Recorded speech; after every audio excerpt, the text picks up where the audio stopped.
What are you knitting, Erika?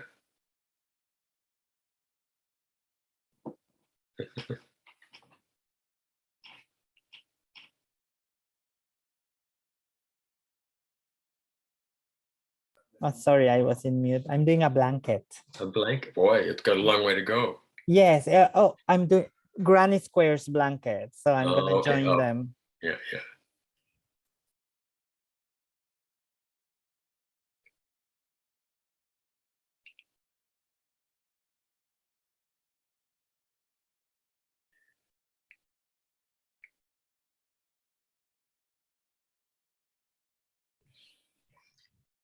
Hello, everyone. Thank you so much for joining us. We will give it some few minutes. We'll start at 5 minutes past the hour. We'll just give it time for people to join in. Please introduce yourself in the chat group where you're from, the country. It would be nice to hear from you. And also our Q&A box is open for questions to be posed to our panelists. We also have a translation for those that speak French, Spanish, and Russian. Our Portuguese translator is still on the way, but if there is any Portuguese speaking, please bear with us. We will have the translator soon, but we currently have one in Spanish, French, and Russian. Thank you.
I think we are ready to start.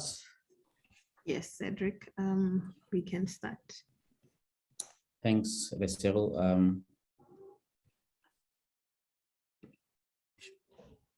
Good morning, good afternoon, everyone. My name is Cedric Nininahazwe. I am the Global Advocacy Manager at Global Network of People Living HIV, GNP-PLUS. And I'm going to facilitate this webinar, a second webinar in a series of webinars organized to prepare our advocacy messages at AIDS 2022. So today's webinar is very special because we have special guests, and also we know it's a very special time where many people are still waiting for their visas to attend the AIDS conference. We are going to discuss engagement, but also to think together advocacy messages around the attendance, but also around the conference itself. We have three speakers. We have Erika from GATE, also in the organizing committee of the AIDS 2022. We also have Tim, long-time activist from Canada. And we also have Alan, senior program advisor at Y+ Global, the global network of young people living HIV. This webinar today is going to be into main parts. We are going to discuss our experience in terms of engagement from our guests. And in the second part, we'll also explore the situation and in terms of attendance to the conference, but also in terms of actual participation, actually. So without really wasting time, I would like to first ask a question to Tim. Tim, how are you today? I'm just fine, thank you, Cedric. How are you? I'm good, thank you. Nice to hear that. So I would like you, Tim, if you allow, to share with us your reflection on the experience of engagement of people living HIV and other communities.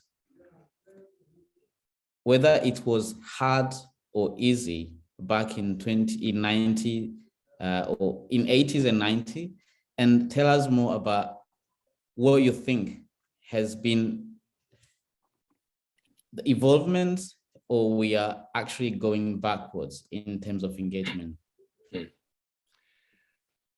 Okay, I think that the 80s and 90s were both harder and less difficult in different ways and for different reasons. Harder because certainly in 89, the conference that everyone is using as kind of the keystone for this one, the last time the conference was held in Montreal, people living with AIDS and HIV were pretty well excluded from certainly organizing the conference, but even raising voices there. We were at best patients or probably victims that needed to be helped and fixed and all of those kinds of things. And so there was a real resistance on behalf of, I think, a medical establishment to involve people living with HIV in any of these kinds of discussions. We were the object of the discussion, but we didn't actually take a place. Now, on the other hand, in North America, the epidemic was very concentrated among gay men, both in New York, in Toronto, and other places where things developed. And so there was already a tight-knit network of people who'd been involved in gay liberation struggles, gay rights struggles over the years. People knew each other. And so when the epidemic hit, it was very concentrated. So it was ACT UP in New York that first sort of raised the question of organizing people living with AIDS, sort of building on GIPA and things like that. ACT UP started in 87, I believe. And so there was not a lot of internal fragmentation. You know, we were coming from the same community. Now, on the one hand, that gave us a powerful voice because, you know, these are a bunch of entitled white boys, right? Who like are used to being at the table and suddenly find ourselves not at the table and like get enraged and like kick up a fuss. On the other hand, we know that the AIDS epidemic wasn't just restricted to entitled white boys, right? It also was affecting other communities who then found it harder to break in, not only to the kind of major discussions on AIDS, but even into the AIDS activism circles. So it was a complex procedure, but situation. But I think what it did was it meant that there were a group of people who were very willing to speak out and take risks. I mean, the risks that we took when we occupied the stage of the conference in '89, were relatively minor, given who we were, right? Like maybe we would spend the night in jail, or maybe we'd be charged with trespassing. We weren't facing deportation and loss of jobs or anything like that, right? So on the one hand, it was an entitled community that could speak out. It was a focused community that had a lot in common. But on the other hand, there were all the exclusions that came with that focus and with that entitlement.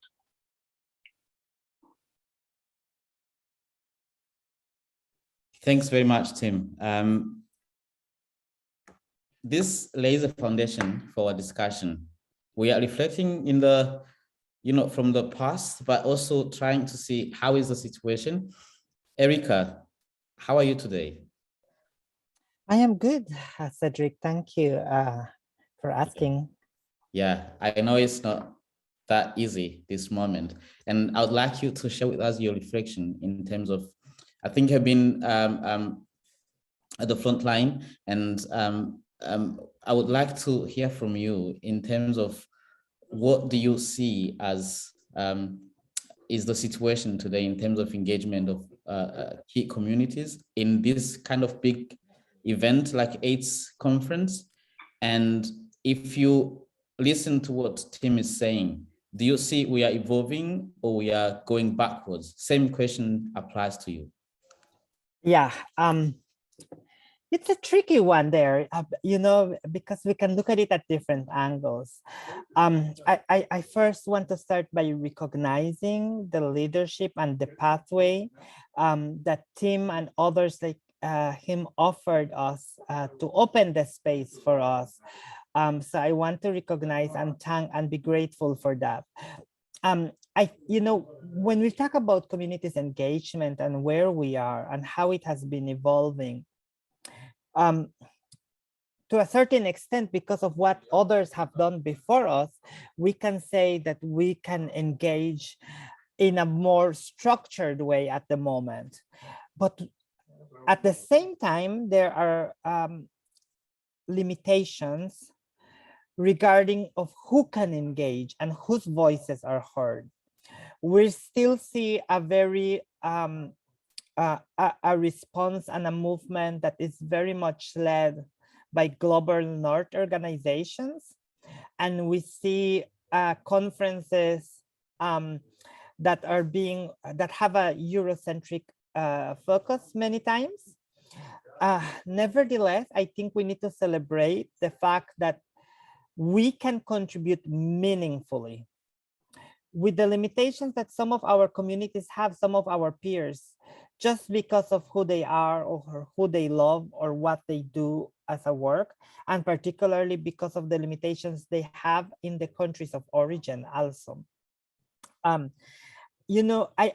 think it is crucial for us to continue being involved and taking it from that time of taking the stage and demanding that we are involved to coming to present day, and really we hear a lot of times people just throwing the phrase "nothing about us without us."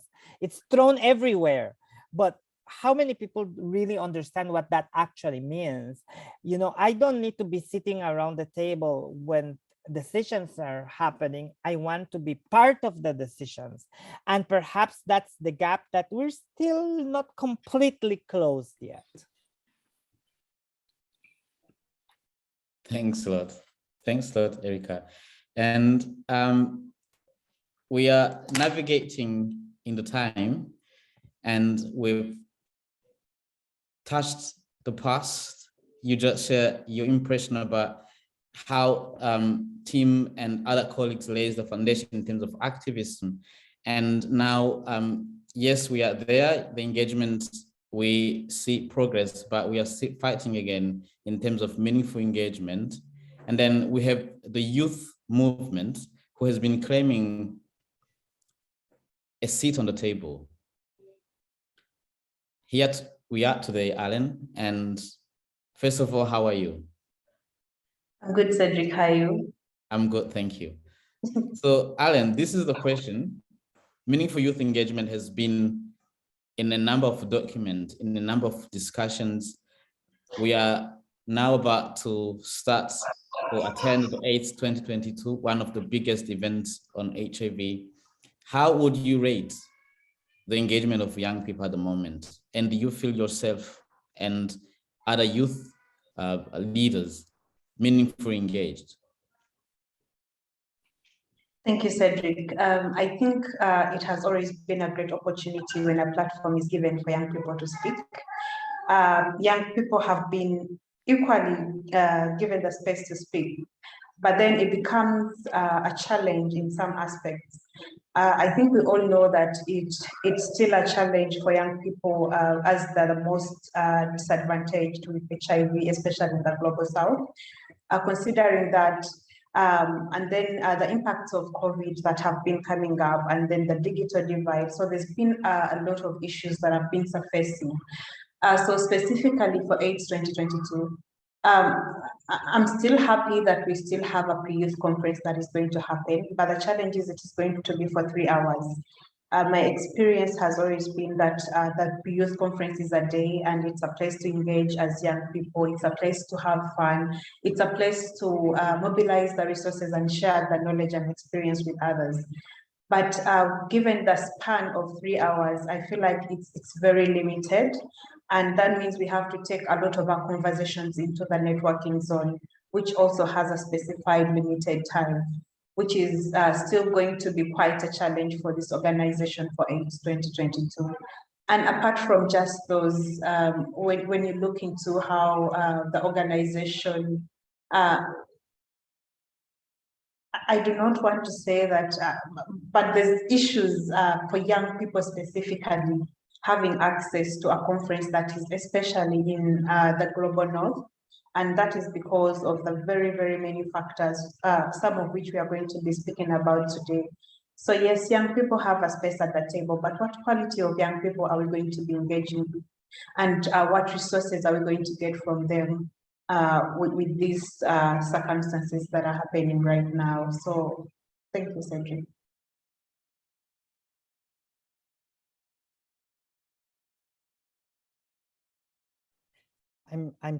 We might have lost Cedric, but Alan, may I react to your comment so that we keep the webinar going? You know, thank you for sharing that, and I really, really appreciate how every time I hear young people speak, I say like, oh my God, I wish I was that smart and active when I was young, but I wasn't, okay? So I'm happy to be here. But let me tell you something, as an adult, as a person that considers themselves not young anymore, by far not young, okay? For me, when I hear the challenges that you have and to hear the problems in access, I consider that me as an activist in HIV, as a person living with HIV who is an adult, I have failed to do my job, because you shouldn't have those problems anymore. If I did my job right, you wouldn't have them. So I really look forward to giving you the space and to allow young people to take over completely. I'm looking forward for that. And please call us out whenever we are not giving you the access, whenever we're not giving you the space, whenever we're not giving you what you need to be meaningfully engaged. Call us out. This is one person you can stop and say, yeah, don't do that. So I'm glad that you mentioned everything you did, and I hope we can do a better job. And by this way, I'm calling all the other people that, like me, is not young anymore. Support young people. Thanks so much, Erika. Thanks, Alan. We have a little bit a technical problem with that, but the discussion continues. So I want to remind everyone online that we have live translation in French, Spanish, and Russian. In case people would like to, listen in the language that is more easier for them. So let's start the second part. I think this is the one that probably we have been waiting for, and ask the question that is on people's minds these days about our ability to attend the conference because of the visas, issues. Erika, you are in the conference organizing committee, and this issue is affecting a lot of people, especially in the global south. People who are requiring visa to attend the conference. And do you think it's fair enough to say there's something wrong? And is there anything you think we should do as a community?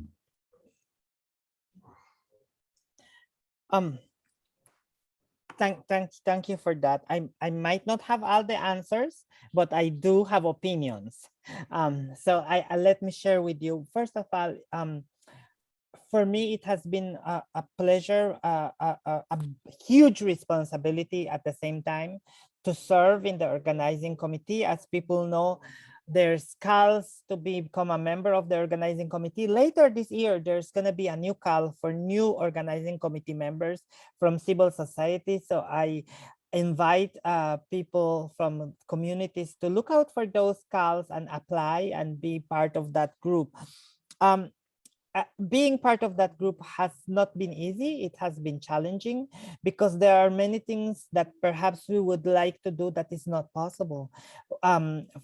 One of the issues, for example, is the visa issues. We don't have the power to give the visa, so that's one thing. But the organizing committee and the IAS has been working closely with the Canadian government, and it hasn't gone good. We can see from the results, from the complaints our peers have been sharing, from the constant posts, from the calls I'm sure all of you here have been having from your peers that they're not getting their visas, they're not getting responses. Recently, we see more action being taken, more responses in the past week and in the past days. We have seen more people visa getting approved, but by far it hasn't been the perfect process. It has been very slow. It has been challenging. We understand the pressure that people go through, the disappointment that this might bring to a lot of us who might not be able to attend the conference. And you are right, particularly from certain countries, because we know that if you are in EU national or from the US, you don't need a visa.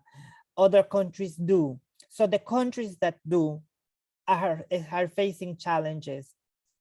And you know, this is nothing new. This is not the first time I serve in an organizing committee. I've served for other conferences in other countries, and there is no single country that doesn't have this challenge. And there's always a lot of challenges to work around it.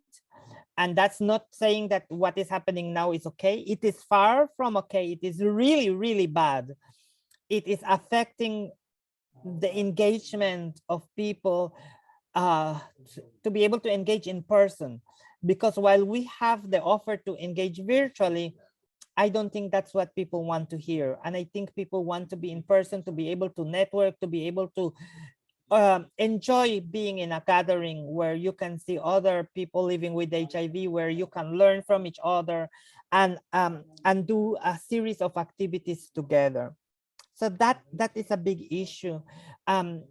But as a member of the organizing committee, I also have to say, when it comes to approving and choosing which city will host the conference, that's also a big challenge. We need to look at different things. First of all, countries need to bid, so they need to offer to be the host, but also we need to match that countries don't have laws that prohibit persons living with HIV to enter the country. That's really important. We also need to make sure that countries don't have criminalizing laws for key populations. And that becomes a very difficult issue, because then we are left with very few countries that can host. And from those, we need to get bidding. So what we can do, I think there are things we can do. I think we need to rethink as a community, what do we expect from these conferences? How do we want to see them in the future? I mean, the IAS in 2020 launched a survey to get feedback about the future of the IAS and the AIDS conferences. And overwhelmingly, people requested that the conference continue happening every 2 years, which surprises me because, you know, with everything we know about climate change and with everything we know about how disastrous and how stressing going to a country that limits visa and limits people's entrance is, perhaps it's time for us as community to decide what is it that we want to get from a conference, and what is the modality we want to see in the conference. And I don't have the correct answer, because this, I think, has to be a collective decision from communities, from us, from all the people we represent and we talk to and we collaborate with. Maybe it's smaller conferences, maybe it's regional conference. I don't know. That's why we need to hear from people. What is it that we need to, and we need to go to the IAS Secretariat and offer, this is what we want as a community. We need to have concrete asks of what we want, because we really need to solve this issue. Every 2 years, we are in the same fucking shit over and over again. So we need to do something about it. And I think it's time to start having those difficult discussions. Thanks so much, Erika. I think you brought light on the question, especially how the city has been chosen, and I think it can also, you know, lead to some kind of concrete action that either community can do, but also IAS can also do, and you know. I feel like I have to go back to Tim a little bit because we've talked about the engagement in the 80s and 90s, and you heard about you know, some of the things that was laid as a foundation. You know, we managed to keep them, but we are still fighting again. But then you know, the visa issue is another layer of you know, barrier that is blocking community to be engaged.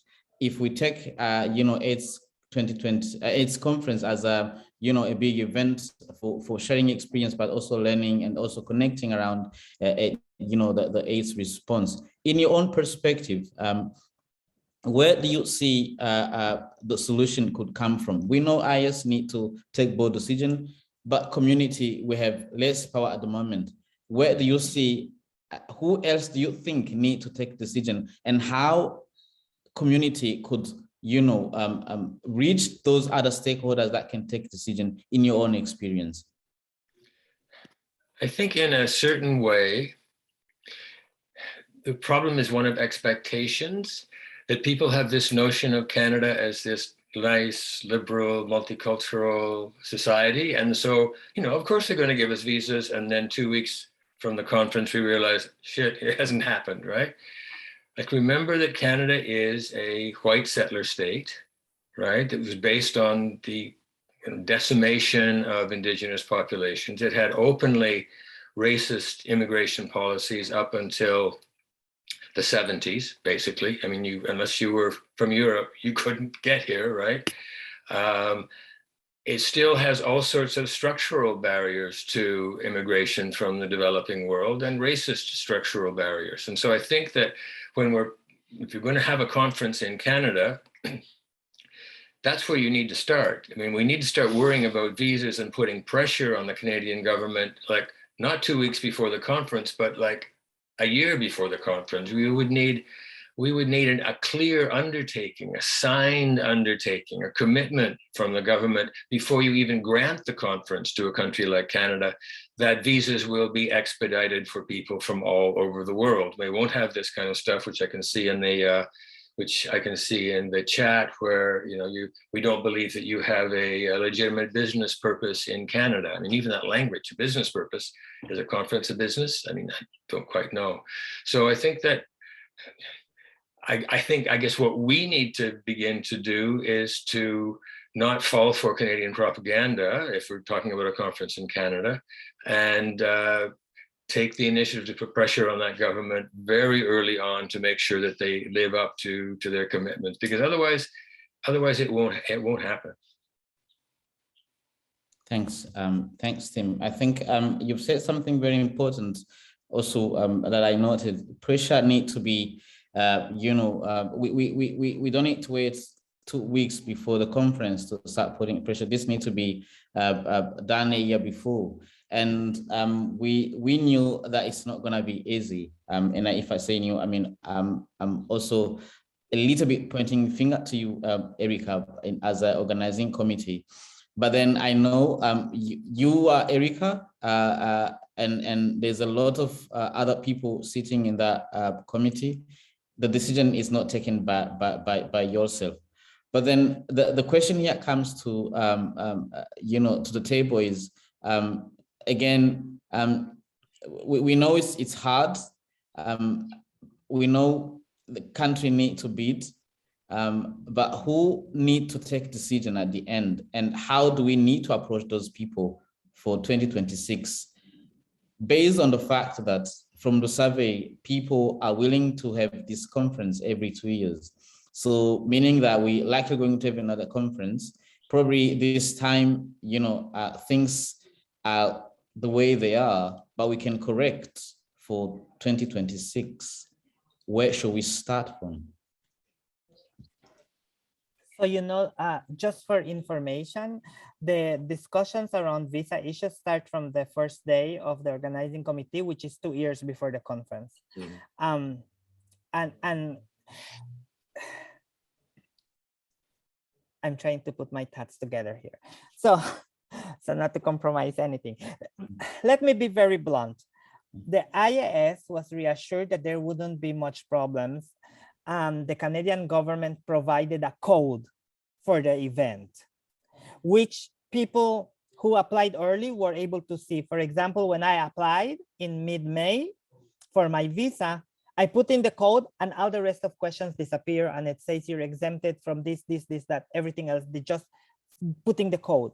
There was a direct connection between the event from the government of Canada. Don't ask me why the Canadian government decided to remove the code. That's not something that the organizing committee or the IAS had anything to do. We don't know why. I cannot tell you why. Maybe they have a good explanation. I just don't know. So I will not try to assume the reason. And we have seen what the authorities in Canada have said about why there are visa delays or issues. I call them excuses, and I think we all can call them excuses. COVID, lack of personnel, things like even Canadians are not getting passports. I give a fuck if Canadians are not getting passports. You committed to host a conference, live up to your commitments.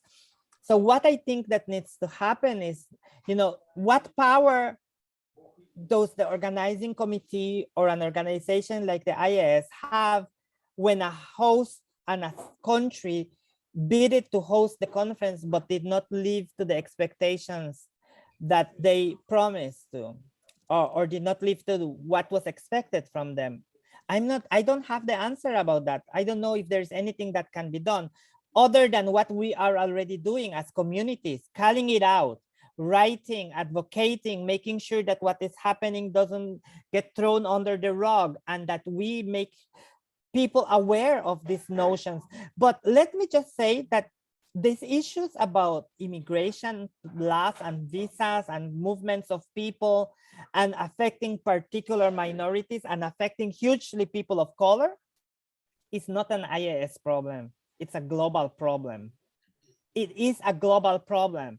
It comes very prominent when we are in this space, but we need to address this issue also as organizations and have it in our work plans to do work about this year round and not only during a conference. So as civil society, also we need to make sure that we hold states accountable and that we work towards eliminating these barriers for our communities, because it's not only for conferences that these things happen. It happens when people want to just migrate to get a better life, when people want to migrate to be safe and get away from governments that want to kill them.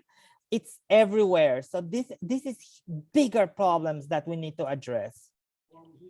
Thanks so much, Erika. I think I hear and I support what you're saying. The problem is not really at you know, only at IAS, but we have to also hold accountable our you know, our government. I think I will pause a little bit on the attendance issue in terms of visa and access, but also because I know GNP-PLUS, Y+, and ICW and other networks, also, you know, Gates and have been thinking about, because not everyone can be in Montreal, regardless visa issues, but there's a way also we can voice out, and I would like to call Alan, please, in you know, where does where should we direct our engagement at the moment if we cannot attend physically at the conference? Because I think it's really important, and we are thinking at the moment, and then now we have time to strategize for 2026, but 2024 actually, but 2022 conference is here, and we also need to voice out. We also need to send our messages. What are those, you know, strategic activities, I would say, we need to take into consideration to voice out PHIV and key population communities in the conference? Thank you so much, Cedric. I think before I respond to your question, I would like to pose a question to IAS, and I know no one is going to respond, or no one may be able to respond to me on the webinar. But then I would like to understand what happens to the young people who had paid in-person registration and those that haven't gotten their visas. What is the way forward? Because in my understanding, the cost wasn't the same. So where do we go from there?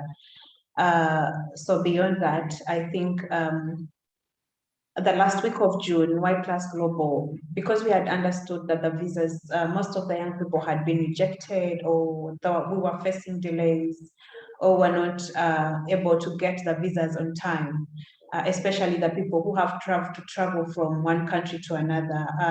The colleagues in Malawi have to travel from Malawi to Pretoria.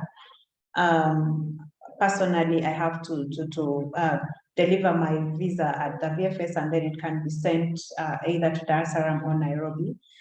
That is where the challenges came from. So what we did is we thought it is a great opportunity, and with collaboration with Frontline AIDS and GNP and the Ready movement, we organized a regional consultation at the end of the month, and the regional consultation collected voices of young people in all their diversity, young people living with HIV, young people who identify as young populations, young people who sell sex. So in all their diversity, they brought together the energy and spoke they spoke out their voices. They contributed to the process that way. And we have an outcome document that we intend to share with the team at AIDS 2022. So that is one way that we are amplifying the voices of young people as Y+ Global. And then the other alternative is we are organizing different country hubs.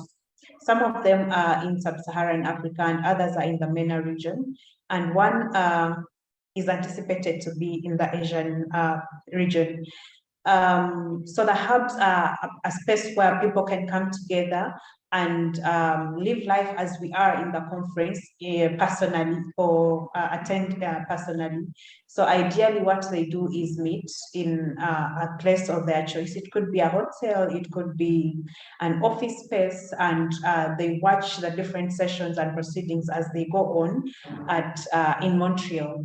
And here, to amplify the different voices of what would be coming out of the conference, is we are going to be having social media engagement.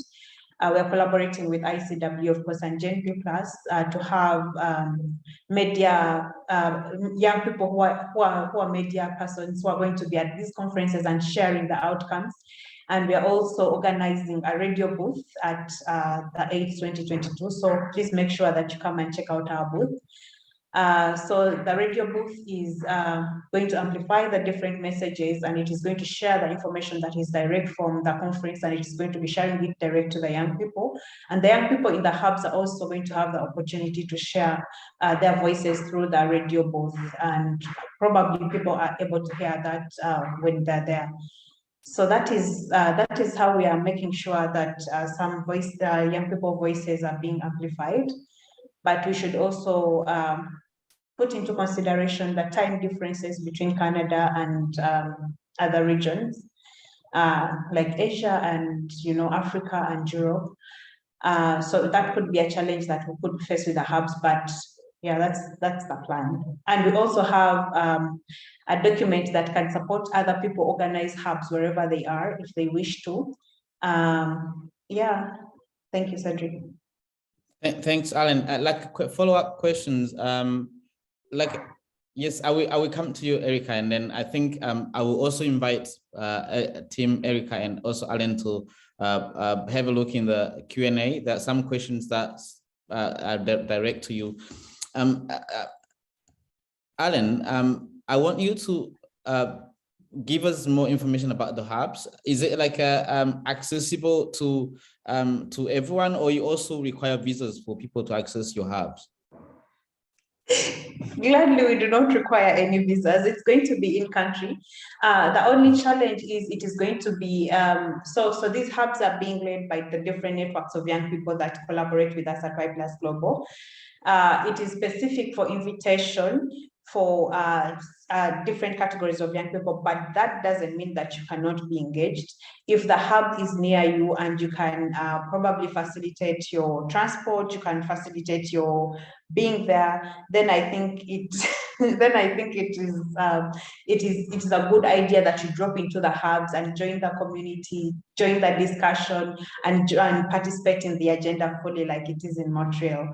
So specifically, we are supporting a few young people, but that doesn't limit that you cannot drop in if you're able to support, for example, your transport facilitation and things like that. So everyone is welcome.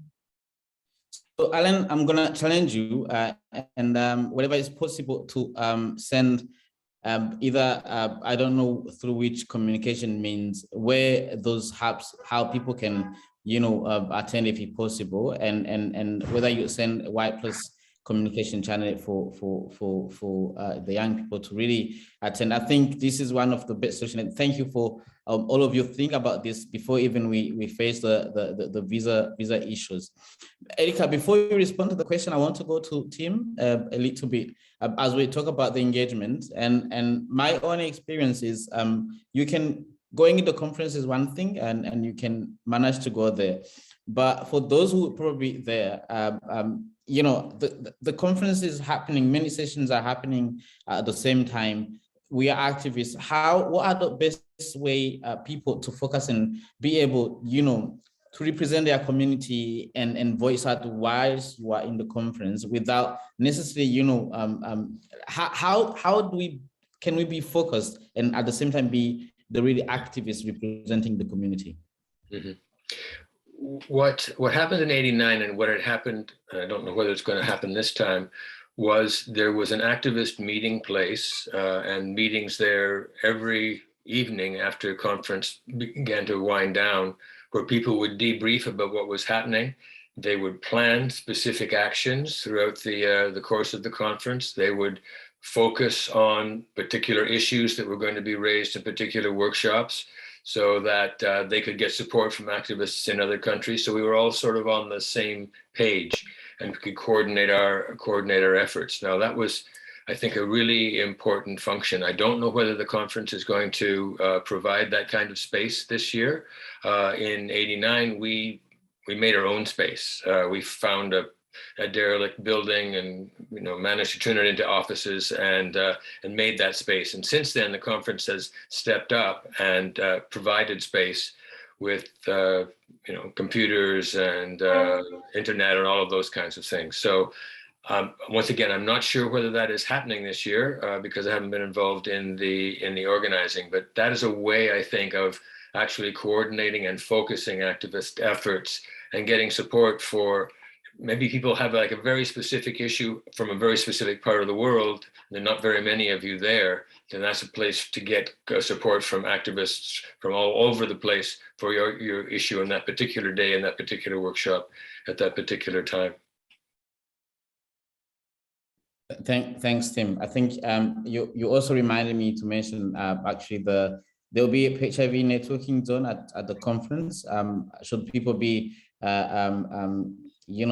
able to participate, they can also pass by in case they have they want to network. I don't know, Erika, could you also I don't know if you saw the question, and I think it's directed to you and Alan, but I will give you the floor. We are being asked about the engagement. How can we engage being young and trans? So and if there's a place and a way that people can really connect and network with GATE, either at a conference or during the conference whilst they cannot attend, please do share with us at the moment. Yes, sure. I want to touch base on two things. One is about the engagement for trans people and for trans people living with HIV also. GATE is hosting a trans networking zone and a series of events. I'm going to share a link where you can see the whole program of trans events. We have developed a roadmap of trans sessions and also published already on our website the networking zone sessions. Everyone is invited to join. We will also be live streaming some of those sessions. So people, regardless where they are, will see it in social media, YouTube, wherever, live, and they can see it later on also. While I know that this is not what people want to hear, it at least will give some level of being able to see in real time what is happening in the conference and the sessions being discussed. We're gonna live stream at least one networking zone session daily, and also the other trans sessions, satellite sessions, etc. So we're gonna be sharing that very soon. I'm gonna put the link there in the chat. And just to answer to the question that Alan had, because I think many people might have that similar question about what happens if your visa was rejected, you cannot attain. There are two options that you can access, and it is in the IAS website. I'm putting the link there because they have a very frequently asked questions. So if your visa is rejected, you can decide to then attend in online, and the difference between in-person and online will be sent back to you. You can decide to completely cancel your registration and you will get a full reimbursement. So in other years, we have seen that there was a charge, a fee charge when you cancel. This time there is no. That has been waived because we recognize, and the organizing committee and the secretariat has recognized of the many challenges to get a visa. So that is, Alan, the information you were asking there. Thanks so much, Erika. And I just want to highlight to everyone who are mentioning in the chat about their visa issues. Sam, Prince, Derek, and Nantamba, we really understand, and our communication colleagues have put some information that may be helpful in the chat. Please try. If your visa has been delayed, there's some kind of assistance that is being provided. It may work. We are not saying it's an assurance that this will work, but it may be helpful at the moment. We continue discussion, but also trying to wrap up. I think we've had, in terms of our experience of engagement from the past to the moment, hearing from also the young people. We also touched base on the issues related to visa, but then also how can we leverage our participation at the moment, regardless of visa issues. And now we are close to the end of this webinar, and I would like to ask our panelists to reflect on messages. What do you what is your kind of share with us your wisdom in terms of whether because of visa issues you cannot attend. I know it's not ideal to share this kind of experience. I mean, wisdom while it's probably you have your visa, but or maybe you're already there. But just in case this may help some people who probably were not planning to attend, what do you want them to hear from you? And also, what is your message to IAS and to the government of Canada? Whoever is ready to start. I guess my message to the government of Canada would be to get your act together, which is about the same message that we took to the conference in '89 for a whole host of other reasons. I don't have high expectations of the Canadian government, except that given sufficient pressure, it will respond. That's kind of the only advantage to the Canadian government. In terms of a kind of a broader message to, I guess, the movement for engagement, I would say that we have made real advances in terms of medical and scientific work around AIDS and HIV, but the structural and the political situation around the world that actually contributes to the spread of the epidemic and to a host of other health problems, those have actually gotten worse. And so that it seems to me that our movement really needs to figure out how to engage not only with AIDS organizations like the International AIDS Association and with whoever is having a conference, but with other groups that are dealing with those fundamental questions of global inequality, which includes immigration, which includes access to medicine, which includes access to healthcare. And, you know, those are the people we need to be engaging with now, because, you know, the science is pretty far along, but it's those things that are acting as the major barriers to dealing with this epidemic and dealing with the kind of misery that exists all around the world for a whole range of reasons, of which HIV and AIDS is only one part. So we need to think about who we're engaging with a little bit, right? Because, you know, maybe the AIDS establishment is not the most effective place to put our efforts. Thanks, Tim. Thanks a lot. Alan? So the message I have maybe to the Canadian government is just to reinforce that this is a conference for communities. And when communities' voices are not amplified, it lacks the vibe of it. It lacks that notion that so strengthens it. There's different conferences. There's the research ones that are specified for particular groups. There's high-level conferences that are specified still for high-level communities. But this is a community space. I think what we need to do is to just ensure that the people get the visas to participate. And because of the delays, I don't know how much damage control that we will have, because there's already been a lot of delays. There's a lot of cost on the air tickets as well. So this should have been considered as well. So any other conference that is organized in Canada beyond the AIDS conference, I think we should be able to mitigate these challenges that we are facing. Let this be our learning stage and do it better. Thank you, Cedric.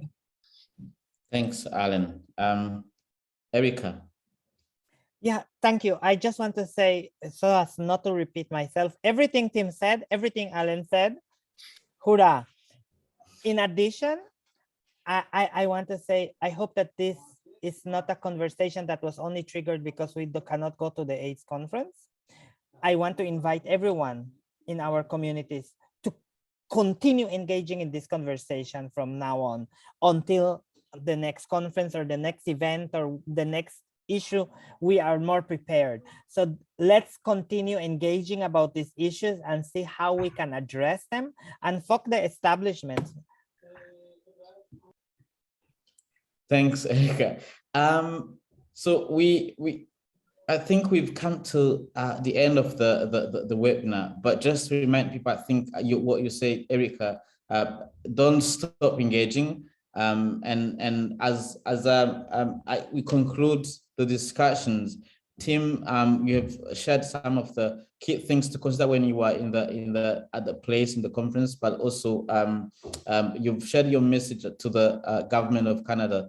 And Alan, you've mentioned the possibility for young people or to follow and engage in the conference through the Youth Hub, and this I hope will be one of the solutions that can help our engagement. And Erika, your call for us to stay engaged throughout this process, especially thinking about the next big event likely to happen in 2024. We have GNP-PLUS, GATE, ICW, and Y+ Global, and we have various organizations also sharing about this issue on their communication channel.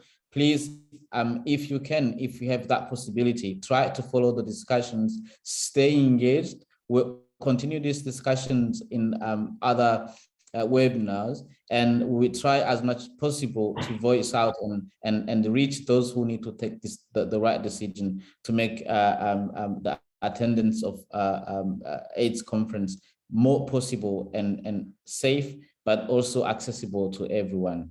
So I thank you for your participation. I thank the panelists for being with us, and thanks so much for your insight and your wisdom. We on behalf of all the audience and also the three organizations that organized this webinar, I really thank you. And I hope many of us will get their visas to attend. Otherwise, we strategize for 2024, while else we're trying to engage with different means. Thanks, everyone, and thanks, stay Cedric. safe. Cedric, I think there's a very important question about Alain asking to please share an email to communicate with the Youth Hub and Y+. Yes, Alain, you have mentioned, please follow Y+ Global, GNP-PLUS and ICW social media pages and websites for more information on hubs. I think that responds the question. Yeah. Thanks a lot, everyone. This has been really amazing. I thank you. Thank you. Thank you. Bye-bye. Thank you, Cedric. Bye-bye. Bye-bye.